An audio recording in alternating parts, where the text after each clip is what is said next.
주신 하나님의 말씀은 마태복음 13장 24절에서 30절까지와 36절에서 43절까지의 말씀입니다. 우리 한 목소리로 합독하겠습니다.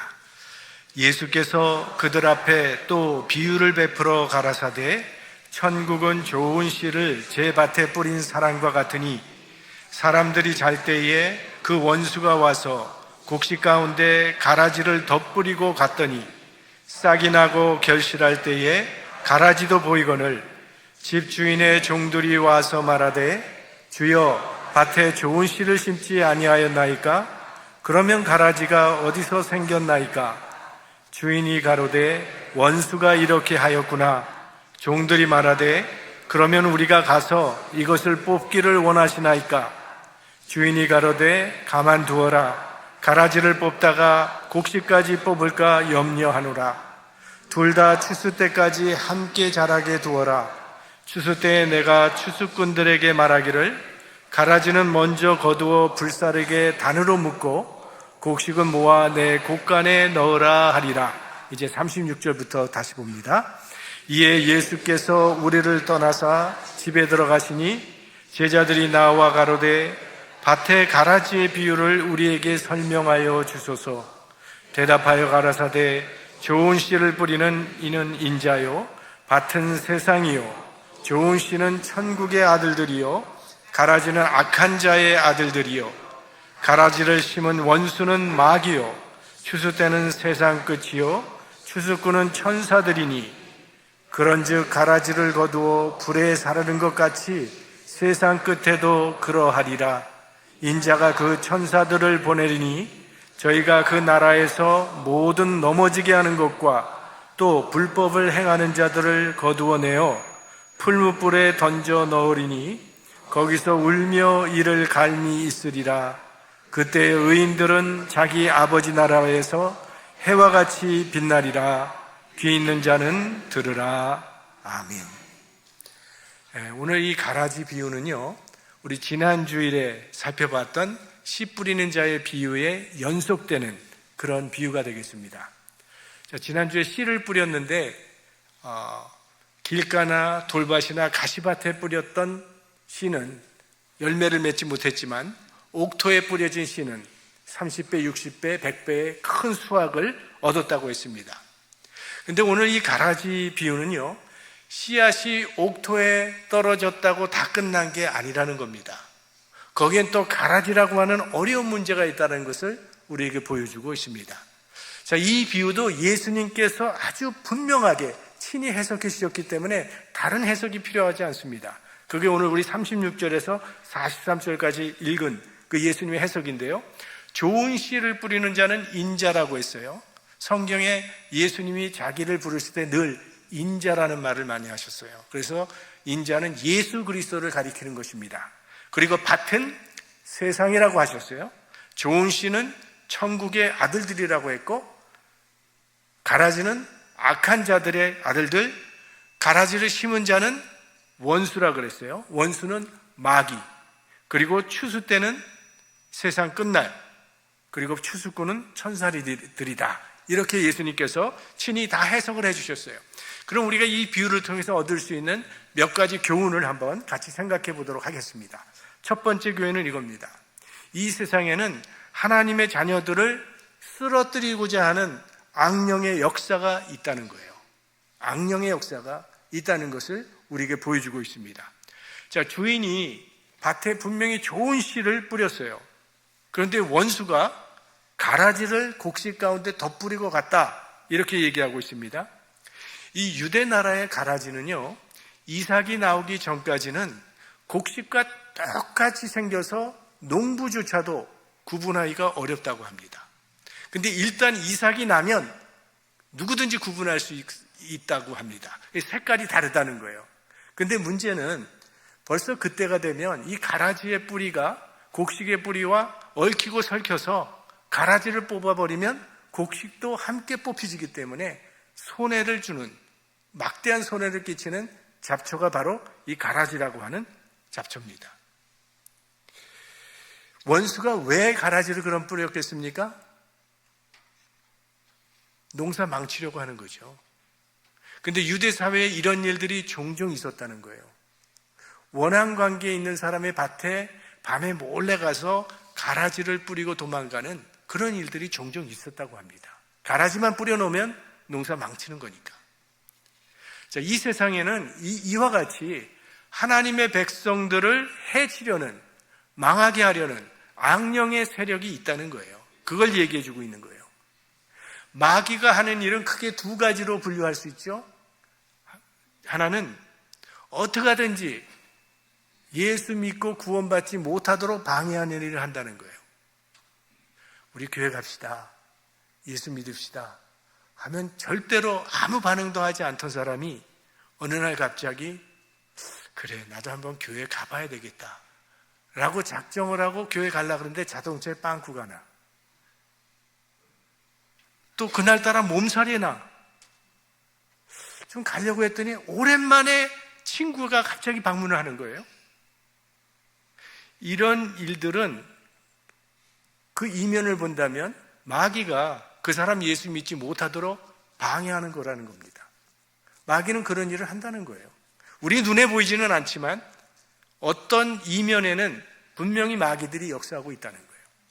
근데 그럼에도 불구하고 이 사람이 예수 믿고 구원받게 되면 그 다음엔 무슨 일을 하는가 하면 열매 없는 부끄러운 구원만 받게 하려고 틈만 보이면 파고 들어가서 자신의 노예를 삼는다는 거예요. 신자가 악령의 영향권 아래에 있게 되면요, 하나님의 역사의 방해자가 되는 겁니다. 아브라함의 조카 롯이 하나님을 떠나서 소돔에서 살다가 자기가 모았던 그 재산 다 잃어버리고 사랑하는 아내는 소금기둥이 되어버렸죠. 롯은 구원을 받았어요. 그러나 부끄러운 구원만 받은 사람이죠. 근데 거기서 그치지 않습니다. 롯은 그 다음에 자기 두 딸과 부끄러운 관계를 통해서 아들 둘을 낳게 되는데 이 두 아들이 이스라엘 역사에 이스라엘을 가장 괴롭혔던 암몬과 모압의 조상이 되는 것입니다. 그러니까 하나님 믿는 사람인데도 악령에 사로잡히게 되면 하나님의 역사의 방해자가 된다는 거죠. 그게 아간 아닙니까? 이스라엘 백성이 이제 하나님이 약속하신 가나안 땅을 들어가는데 여리고성을 점령했어요. 근데 하나님께서 여리고성을 점령한 후에는 아무 물건도 취하지 말라 그랬는데 아간이 마귀의 게임에 빠져서 그 물건이 탐이 나서 훔쳤잖아요. 그래서 무슨 일이 일어나요? 아이성의 전쟁에서 패배하게 되는 거예요. 하나님의 역사가 진행되는데 방해자가 됐던 거죠. 또 우리가 지금 살펴보고 있는 사도행전에는 아나니아와 삽비라가 소유를 판 것까지는 좋은데 마귀가 또 마음을 움직이는 바람에 얼마를 감추고 전부를 바쳤다고 거짓말을 하죠. 그때 베드로가 무슨 말을 합니까? 베드로가 가로되 아나니아야 어찌하여 사단이 네 마음에 가득하여 네가 성령을 속이고 땅값 얼마를 감추었느냐. 베드로는 이것을 심상치 않은 그런 사건으로 본 것이 아니라 이건 사탄의 역사라고 그렇게 말하고 있습니다. 왜냐하면 지금 이때는 정말 초대교회라고 하는 세상에서 볼 수 없었던 새로운 공동체가 탄생해서 막 진행되어가는 그런 부흥의 시간이었다고 말이죠. 사람들이 다 자기 중심적이잖아요. 자기 소유를 남에게 뺏기기 싫어하는 그런 인생을 살아가고 있는데 자기 소유를 소유라고 그렇게 말하지 아니하고 어려운 형제 자매들을 위해서 자기 소유를 팔아서 그들에게 다 내어놓는 정말 이상적인 이 세상에서 보기 힘든 사랑의 공동체가 시작되었는데 이로 인해서 수많은 사람들이 예수를 믿고 구주로 고백하는 구원의 역사가 막 일어나고 있었어요. 그러니까 사탄이 방해를 하는 것이 아나니아와 삽비라를 붙잡고 그들을 사로잡아서 이 하나님의 역사를 어떻게 하든지 가로막고자 했던 것이죠. 그래서 사도 베드로가 이건 영적 전쟁이라고 선포한 겁니다. 이건 사탄의 역사라고 그렇게 선포한 거죠. 우리는 마귀의 유혹에 빠져서 정말 열매 없는 부끄러운 구원만 받는 사람이 되지 않도록 깨어 있어야 한다는 것입니다. 성경은요, 우리의 적이 어디에 있는가를 분명히 말해주고 있습니다. 에베소서 6장 12절 함께 보겠습니다. 우리의 씨름은 혈과 육에 대한 것이 아니요 정사와 권세와 이 어둠의 세상 주관자들과 하늘에 있는 악의 영들에게 대함이라. 이게 무슨 말인가 하면 우리들은 지금 영적 전쟁을 하고 있다는 그런 말씀이에요. 우리의 적은 악의 영들이라 그랬어요. 근데 이 악의 영들이 얼마나 영리하고 얼마나 교활하고 얼마나 능력이 있는 것을 우리는 성경을 통해서 배우죠. 하나님께서 만들어 놓으신 완벽한 세상 에덴 동산에서도 아담과 하와를 쓰러뜨린 것이 마귀의 교활함이에요. 심지어는 예수님의 12제자 중에 한 사람인 가룟 유다까지도 마귀가 사로잡지 않습니까? 이렇게 마귀는 영향력이 있는 그런 영물이에요. 우리 힘으로는요, 도저히 마귀 당할 수 없습니다. 이 마귀의 역사는 오직 성령의 역사로만 물리칠 수가 있어요. 그래서 우리가 말씀과 기도에 늘 깨어 있어야만 이 영적 전쟁에서 승리할 수 있는 것입니다. 오늘 본문을 보면 이렇게 얘기합니다. 원수가 사람들이 잠잘 때에 가라지를 뿌렸다고 했어요. 잠잘 때에. 신앙의 잠에 빠져선 안 된다는 그런 말씀이겠죠. 잠시 잠을 자는 사이에 원수가 들어와서 가라지를 뿌리고 가기 때문에 이번 한 주일만 교회 가지 말아야지 하면 한 주일이 두 주일이 되고 두 주일이 한 달이 되고 한 달이 1년이 되다가 가라지가 돼버리고 만다는 거예요. 이 성경 통독도 그런 것 같아요. 하루만 말아야지 하면 이게 이틀이 되고 그 다음에 막 3일이 되고 그러다가 아예 포기해버리고 마는 그런 분들 계십니까 혹시? 그러니까 매일 해야 돼요. 신앙생활은 자전거를 타는 것과 같습니다. 자전거는 가다가 멈추면 어떻게 돼요? 쓰러지죠. 자전거는 계속 앞으로 나가야 하는 것처럼 우리 신앙의 경주도요, 멈추면 쓰러지게 되는 겁니다. 정지가 없어요. 그냥 쓰러지는 거예요. 매일 앞으로 전진을 해야 합니다. 그러니까 원수에게 틈을 주지 않도록 늘 깨어있는 우리들이 될 수 있기를 바랍니다. 자, 두 번째 교훈은 이거예요. 이 세상에는 선과 악이 공존하고 있다는 겁니다.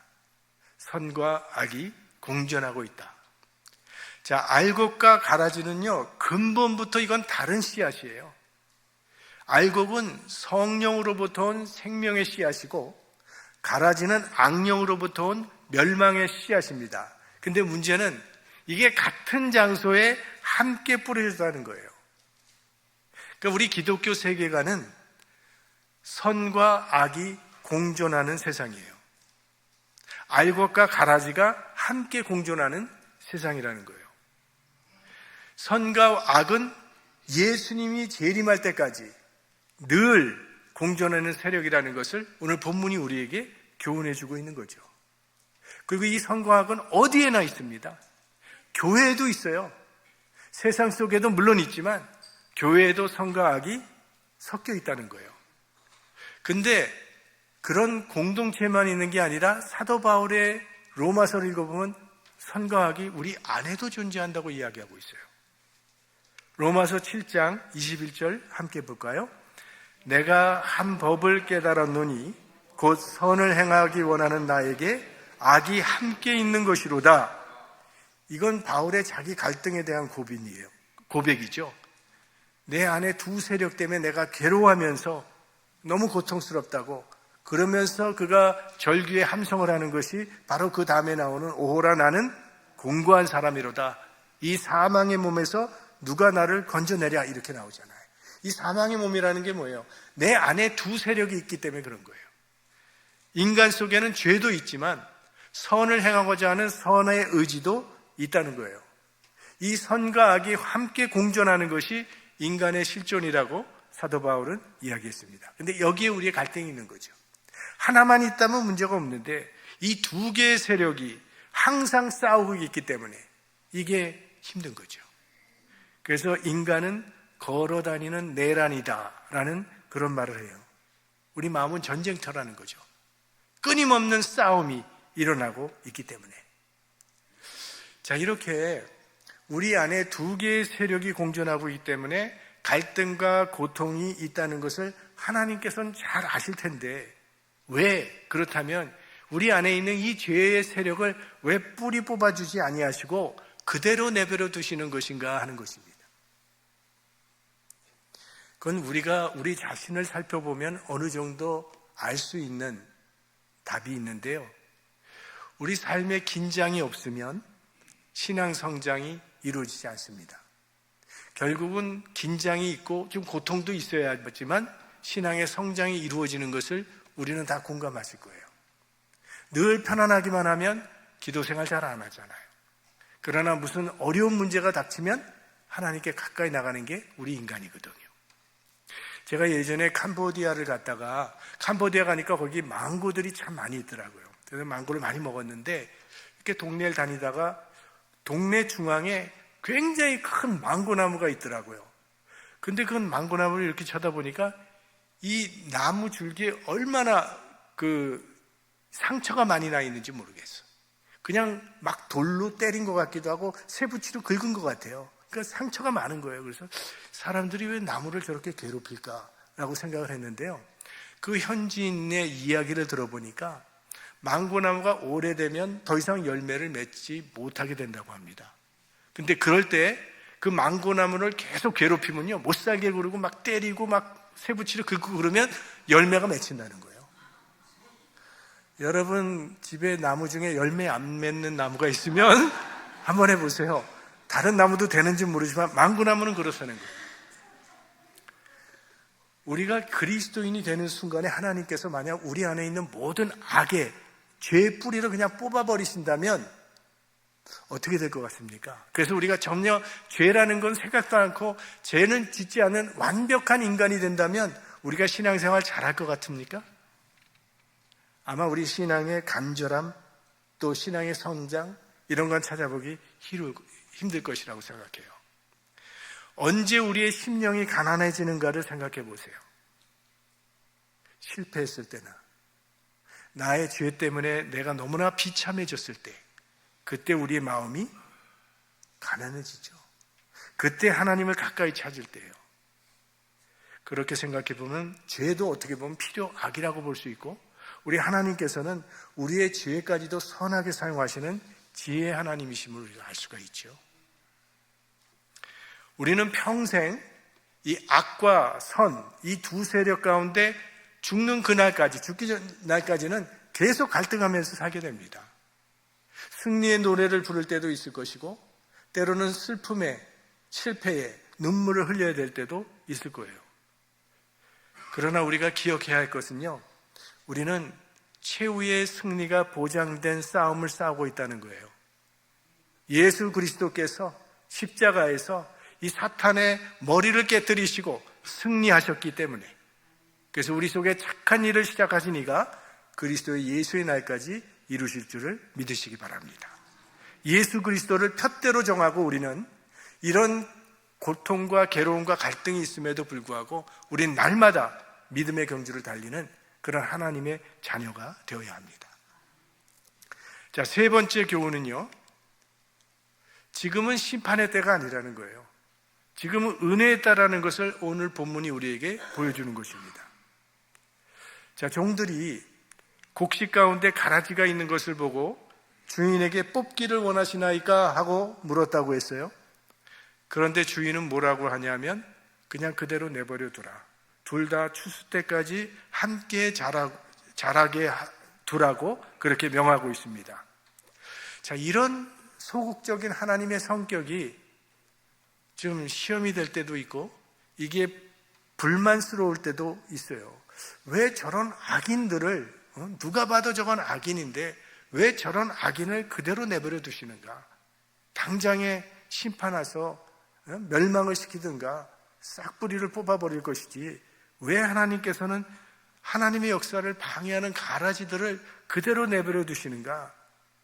이런 마음에 불만과 불평이 생길 때가 있거든요. 한 어린아이가 쓴 글들을 모아놓은 그런 책자가 있는데요, 아이들의 기도 내용들을 이렇게 적었는데 그 중에 이런 기도가 있더라고요. 하나님, 세상에 나쁜 사람이 너무 많아요. 제발 힘 좀 내세요. 이런 기도를 해요. 이게 그런 마음 아니겠어요? 왜 하나님께서 그대로 내버려 두냐 이거죠. 근데 이럴 때는요, 우리가 한번 입장을 바꾸어서 생각해 볼 만합니다. 악인에게 심판이 속히 임하기를 바란다면 나도 즉시 심판받을 각오를 해야 한다는 거예요. 정말 우리가 원하는 그대로 하나님께서 오냐, 내가 악인을 보면 즉시 벼락을 쳐서 멸망시키겠다. 대신 너도 악을 행하면 내가 즉시 벼락을 쳐서 심판하겠다 라고 한다면 어떻게 하시겠어요? 우리 인간이 다 좀 이기적이에요. 다른 사람의 잘못을 보면 하나님께서 즉시 심판이 떨어지기를 원하면서도 자신이 잘못했을 때는 끝까지 참아주시는 은혜로운 하나님이 되어주시기를 바라는 게 우리 인간의 마음이죠. 근데 이 하나님의 전능성의 문제 때문에 이 악을 그대로 내버려 두고 이 세상에 악이 존재하는 것 때문에 하나님의 전능성을 의심하는 사람들이 있습니다. 하나님께서 전능하시다면 악은 사라져야 된다는 거예요. 어떻게 하나님이 전능한데 악이 세상에 존재할 수 있느냐라고 말하는 사람들이 있는데요. 이거는 하나님의 전능성의 성격을 잘 못 이해하고 있기 때문에 그렇습니다. 성경에 나오는 하나님의 전능성은요, 이건 폭력적인 전능성이 아니에요. 하나님의 힘은.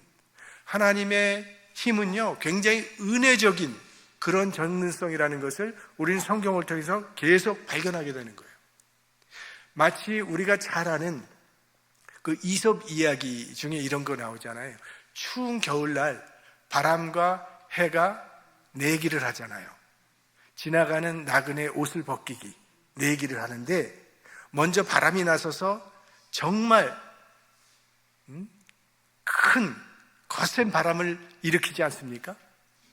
그러니까 그 사람을 향해서 계속 바람을 일으키는데 바람이 거세지면 거세질수록 그 사람은 더 옷을 쥐어잡고 놔주질 않아요. 옷을 벗질 않아요. 그래서 결국은 바람은 옷을 벗기지 못하고 포기하게 됩니다. 그 다음에 해가 나와서 그 사람을 향하여 계속 따뜻한 햇빛을 내리쬐입니다. 햇볕 정책이죠. 햇볕 정책을 계속 하다 보니까 결국 그저 자기 스스로 옷을 벗더라 라고 하는 그런 이솝 이야기. 하나님의 전능하심이 그렇다는 거죠. 하나님은 폭군적인 그런 전능하신 하나님이 아니라는 거예요. 하나님은 참으로 은혜롭고 인격적으로 전능하신 하나님. 그렇기 때문에 십자가까지 지신 겁니다. 하나님이 폭군적인 전능한 하나님이라면 십자가를 질 리가 없잖아요. 그러나 하나님은 은혜로우신 하나님이기 때문에 자신이 십자가까지 지신 것이에요. 그러니까 하나님께서 악한 사람이 보일 때마다 즉각 심판하신다면 아마 이 세상에 남아있을 사람은 한 사람도 없을 거라고 생각해요. 그러니까 오늘 본문은 우리에게 지금이 은혜의 때라는 것을 알려주고 있는 것입니다. 아직은 하나님 나라의 문이 열려있는 때라는 거예요. 그러니까 지금은 가라지도 변해서 알곡이 될 수 있는 가능성이 주어진 때, 누구든지 회개하기만 하면 구원받고 하나님의 자녀가 될 수 있다는 거예요. 이사야 55장 6절 말씀이죠. 너희는 여호와를 만날 만할 때 찾으라. 가까이 계실 때 그를 부르라. 속히 회개하고 변화받으라는 하나님의 부르심입니다. 사실 우리들도 한때는 가라지였어요 다. 그러나 지금은 하나님의 은혜로 하나님의 자녀가 된 겁니다. 우리가 그런 은혜를 받았다면 우리도 다른 사람을 향해서 그런 은혜를 베풀며 살아가는 것이 마땅하다는 거예요. 그게 만달란트 탕감받은 그 종이 마땅히 취했어야 할 그런 태도였다는 거죠. 자, 마지막 교훈, 이게 오늘 본문의 가장 중요한 교훈이라고 생각을 합니다. 하나님의 역사는 의인 중심의 역사라는 거예요. 오늘 이 곡식과 가라지를 추수 때까지 함께 내버려 두라, 함께 자라게 두라고 주인이 명령하신 그 이유가 오늘 본문 29절에 나와요. 같이 보겠습니다. 주인이 가로되 가만두어라. 가라지를 뽑다가 곡식까지 뽑을까 염려하노라. 그러니까 하나님의 관심은 어디에 있다는 겁니까? 가라지에 있는 게 아니라 알곡을 보호하는 데 있음을 말해주고 있는 거죠. 자, 가라지가 식별할 수 있을 만큼 컸을 때는 이미 그 뿌리가 얽히고 설켜서 가라지를 뽑으면 곡식까지 함께 뽑혀 나오게 된다고 말씀을 드렸죠. 하나님이 가라지를 뽑지 않는 이유는 알곡 때문에 꽂지 않는다는 거예요. 10,000명의 악인이 있는데 그 10,000명의 악인을 해치려다가 의인 1명이 해를 당하게 된다면 하나님 그 의인 1명을 살리기 위해서 악인 10,000명 심판하는 것을 연기하신다는 그런 말씀이에요. 알곡 중심의, 의인 중심의 역사관을 주님은 우리에게 보여주시는 거죠. 자, 소돔과 고모라 성이 죄가 너무나도 관영해서 하나님께서 소돔과 고모라를 심판하시고자 할 때 아브라함이 하나님께 기도를 드리잖아요. 하나님, 만약 그곳에 의인 50명이 있다면 하나님, 의인과 악인을 함께 멸하시겠습니까? 아브라함은 하나님의 마음을 잘 알았던 사람이죠. 하나님이 주저치 않고 대답하시죠. 50명이 있다면 나는 그 성 전체를 멸하지 않겠다. 좀 깎죠. 5명 깎아서 45명이면 어떡하시겠어요? 주저하지 않죠. 성 전체를 나는 심판하지 않겠다. 40명, 그 다음에 30명, 20명, 몇 명까지 내려가요? 10명까지 내려가요. 그때도 하나님은 주저하지 않고 대답하세요. 의인 10명이 있다면 나 그 성 전체 수만 명의 사람 심판하지 않겠다 말씀하세요. 만약 아브라함이 1명까지 내려갔다면 어땠을까요? 저는 그때도 하나님의 답은 같았을 거라고 생각을 해요. 이게 하나님의 마음이라는 거예요. 하나님의 역사는 의인 중심의 구원 역사예요. 알곡을 살리기 위해서 그렇게 하신 거라고요. 악한 가라지가 옆에 함께 자라는 것이 곡식에게는 굉장히 불편하죠. 괴롭죠. 왜? 가라지는 굉장히 강력한 그런 잡초이기 때문에 곡식에게 필요한 양분까지도 다 뺏어가니까 괴로운 거잖아요. 그러나 이런 부조리의 세상을 하나님께서 그대로 두시는 것은 이건 하나님의 백성을 보호하기 위한 하나님의 사랑이라는 것을 우리에게 교훈해 주고 있는 거예요. 지금은 억울하고 고통스럽지만 그대로 놔두는 것이 우리를 위한 길이라는 거예요. 그게 알곡을 위한 길이라고 말씀해 주시는 거죠. 하나님께서는 의인과 악인의 밭에 해를 동일하게 내려주시고 비도 동일하게 내려주세요. 그런데 해를 주시고 비를 주시는 것은 가라지 잘 되라고 주시는 게 아니라 알곡 잘 자라라고 그렇게 하신다는 거예요. 가라지 잘 자라라고 하시는 게 아니라. 그런데 아무런 대책 없이 어디까지나 그대로 놔두지는 않는다는 겁니다. 그게 추수 때까지라고 말씀하고 있어요. 추수 때가 되면 가라지는 먼저 거두어서 불에 던지어지고 알곡은 주인의 곳간에 들어가게 됩니다. 그러므로 지금은 가라지 때문에 지금 힘들고 괴롭고 억울하고 고통스럽지만 이 승리의 약속을 믿고 인내로서 믿음의 경주를 달려야 한다는 거예요. 그게 오늘 이 말씀이 우리에게 주는 큰 교훈입니다. 어느 시골 신문에요, 하나님을 믿지 않는 농부의 글이 실렸습니다. 제 옆집에는 하나님이 살아계시다고 믿는 농부가 있습니다. 이 사람은 주일만 되면 일손을 멈추고 교회 가서 예배를 드립니다. 나는 그 사람이 예배 드리는 시간에 열심히 농사일을 했습니다. 또 절기 때만 되면 이 사람은 또 교회 가서 시간을 다 낭비하고 있습니다. 나는 그 사람이 교회 가면 더 열심히 일을 했습니다. 그리고 금년 가을 추수 때 보니까 옆집의 수확보다 우리 집의 수확이 훨씬 컸습니다. 자, 이래도 하나님이 살아계시다고 말할 수 있겠습니까? 그 다음날 신문에 그 옆집 농부의 댓글이 한 줄로 실렸어요. 아무리 성경을 찾아봐도 하나님께서 이번 가을에 추수하시겠다고 말씀하시지는 않았습니다.